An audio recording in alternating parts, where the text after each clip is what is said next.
scheduled for liftoff this month, but now experts say takeoff may be delayed until October. CNN will air the shuttle engine test firing live tomorrow morning at 7:30 Eastern Time, 4:30. Shuttle Discovery's main engines. Despite failing to pinpoint a hydrogen gas leak, the leak had disrupted two earlier fuel loading exercises. Officials believe the delays could push September's launch back into October. A discovery by American and Canadian astronomers has fueled the idea that life might exist beyond Earth. Today, the astronomers announced they had found 10 planet-like objects orbiting distant stars. They say these planets can't actually be seen. Their discovery was made by analyzing the color shift of light collected from stars.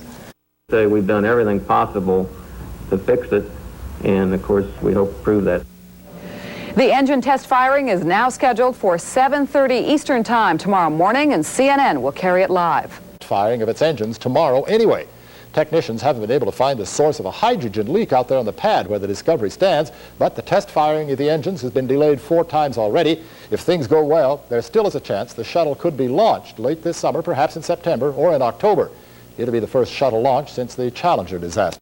Counts down to a critical test of the Space Shuttle Discovery's main engines.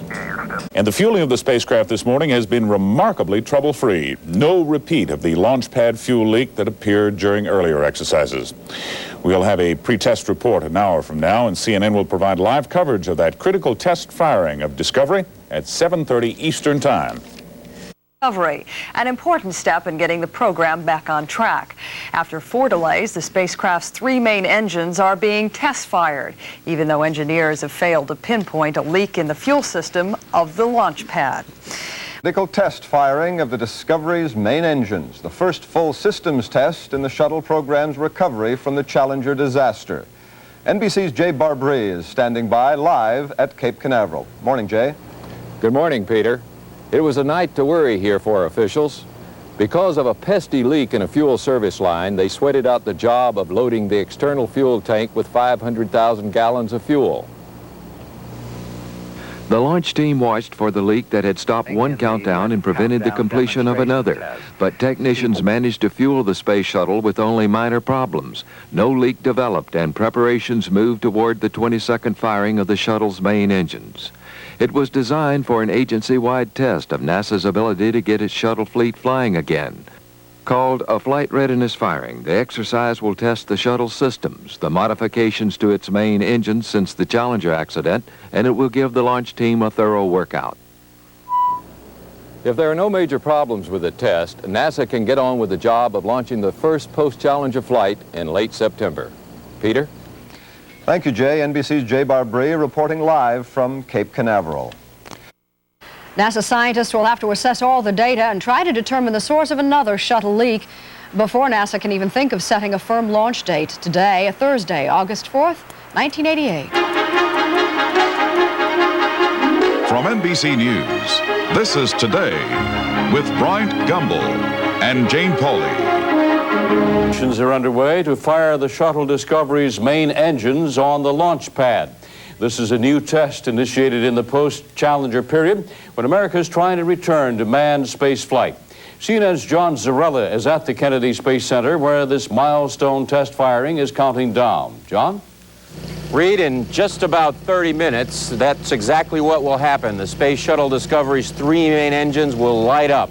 About 1 million pounds of thrust will be built up in those 3 main engines.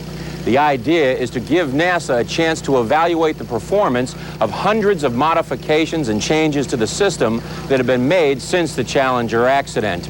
If all goes well, NASA officials say that they still think they can make a late September launch. But it's a difficult test, perhaps the most crucial test that they conduct here on the ground. Reid? John, is there any way of knowing how long it may take before they pronounce it successful or not? Well, they will have an initial indication within the first few minutes of the test, and they will have a briefing here 4 hours after the test. Then they will have a 24-hour briefing, and then following that, a 7-day briefing. By that time, they will have a chance to go back through, get into all of the systems of the shuttle, and look and make sure that everything has gone all right. The countdown went perfectly, unlike the past 2 attempts at this FRF, flight readiness firing, as it's called, where hydrogen leaks plagued the shuttle program. They tried those twice in the last couple of weeks, and both times had to stop the countdown because of hydrogen leaks in feed lines to the vehicle. That did not happen this time, a smooth countdown, and we're looking for those engines to light up. A spectacular sight here in, about 28 minutes. Thank you, John Zarella, and CNN will bring you live coverage of this test firing of the shuttle engines about half an hour from now, which would be 7:30 Eastern Time, 4:30 in the morning Pacific Time. Well, they are concerned about any fuel leak.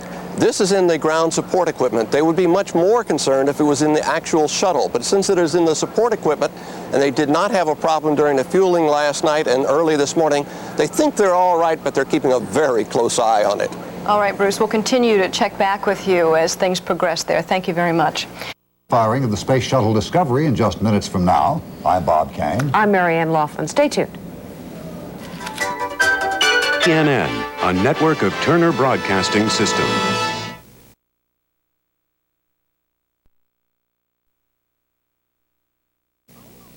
Hello, I'm Bob Cain. We're going live now to Kennedy Space Center at Cape Canaveral for a 22-second test firing of the Space Shuttle Discovery's main engines, a crucial test firing aimed at a possible launch date late in September, one which could be, however, delayed until sometime in October.